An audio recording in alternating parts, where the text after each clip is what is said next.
Before there was Agent 47, a different agent made the rounds worldwide, leaving his mark on popular culture for decades to come. Now, it's time for 007 to step into the spotlight. Not that this is his first stint in video games, GoldenEye and Nightfall remain certified classics. What really sets IO Interactive's 007 First Light apart is that it's an origin story of a young James Bond, whose charm collides with a brash, impulsive, and downright rebellious attitude. Nevertheless, he is a bullet, according to M, and once he has his target, he's downright relentless. Thanks to over 30 minutes of new gameplay, we learned a bit more about who that target could be on the first steps of Bond's journey towards 007 status. There's even a release date of March 27, 2026 for PS5, Xbox Series X and S, PC, and Nintendo Switch 2. But what really sets the experience apart from previous 007 titles? How much does the Hitman DNA really manifest? Well, let's dive into it. Buckle up.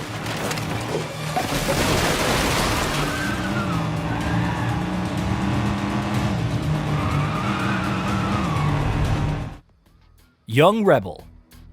The deep dive follows the very first mission that Bond embarks on as an M16 recruit, and it's tame at first, as he serves as a chauffeur for his team while they infiltrate the Grand Carpathian in search of 009, who's been up to some bad business. James must wait in the parking lot, an uneventful task which quickly changes when he witnesses a bellhop acting suspiciously. Defying orders and even lying about the same, he ventures to pursue. Within the chateau, Bond must avoid his cohorts seemingly until he's built a strong case, adding another dimension to the infiltration. It also reinforces something that's been a part and parcel of every Bond through the years: working alone. Distractions and improvising. Of course, getting inside is the first real challenge, and charisma isn't enough, so Bond needs to get creative. Using the hint system, which is shades of Hitman, he finds an open window on the second floor. Reaching it requires distracting a guard with a hose, shooting him with the phone dart, gathering a lighter, and casually igniting a wheelbarrow full of leaves to lure someone away from a ledge. He then hangs off it, shimmying and climbing the pipes leading to the second floor in Uncharted-like fashion, and voila! Convoluted? Sure, but it's only one method of gaining entry, and Bond's method of acting like he belongs is just the cherry on top. Car chases. Things eventually take a turn, however, leading Bond to speed off in a borrowed car in pursuit of 009 with a mysterious DGSE agent. Upon barreling into the countryside, it's clear that a few shortcuts are required to catch up with his target, leading to cutting across extensive fields, some with sheep, crashing through market stands, and even dramatically launching off ramps to bypass traffic.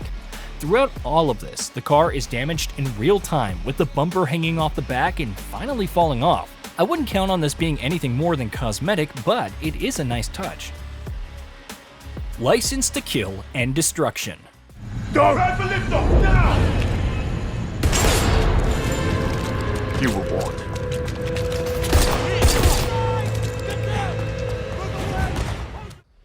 One failed infiltration attempt into an airfield later, and Bond receives his license to kill. There's cover-based shooting with shotguns, handguns, and SMGs for taking out hordes of enemies. And it looks solid enough, but the real-time destruction is even more compelling. Destroying explosive red barrels causes an overhead walkway to collapse, creating a ramp to better access the high ground. Such environmental changes come into play later, but I'm also a fan of how Bond picks up weapons, kicking them up from the ground to instantly ready them. Melee combat and environmental takedowns. That part where Bond grabbed an enemy and threw him off the ledge was pretty neat, but even more incredible is using another enemy's body to cushion his fall. Such grabs are only one part of the melee combat system, which includes takedowns, strikes, and parrying. He can even slide across tables and car hoods into enemies, causing their weapons to fly into the air for an easy catch. The 007-to-be also isn't opposed to using his environment to gain a leg up over foes, throwing empty guns and other objects at enemies and even slamming them against tables and glass. Another moment involved kicking a cart full of explosive canisters at enemies and then shooting them, causing a massive explosion.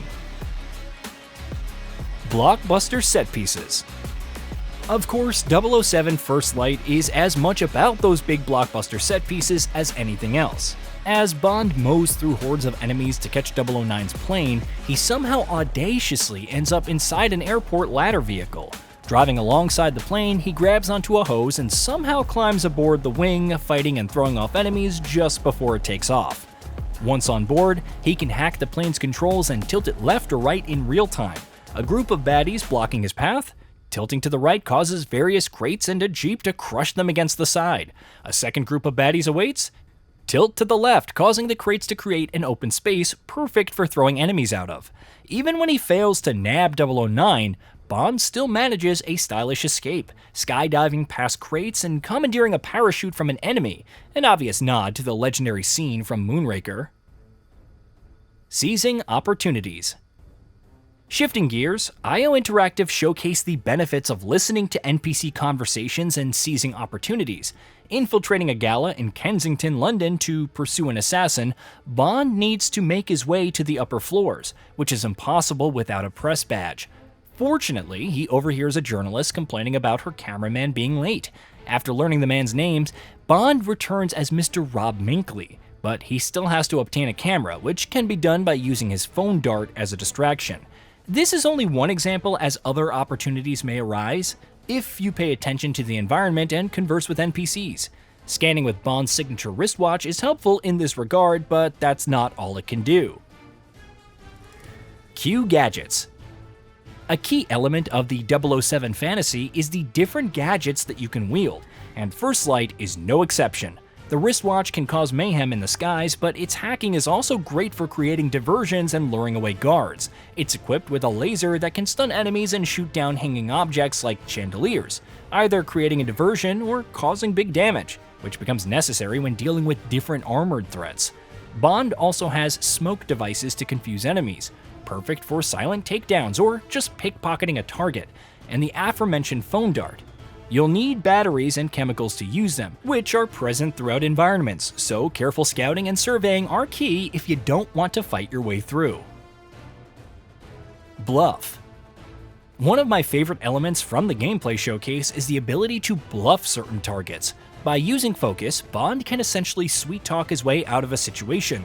It won't always work, because some enemies are immune to his charisma, but it's still pretty entertaining to lure away one particularly fussy enemy and then bluff his baddies.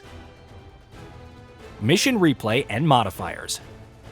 As anyone who's played Hitman World of Assassination can attest, it's fun to replay missions and complete them in different ways, fulfilling challenges in the process.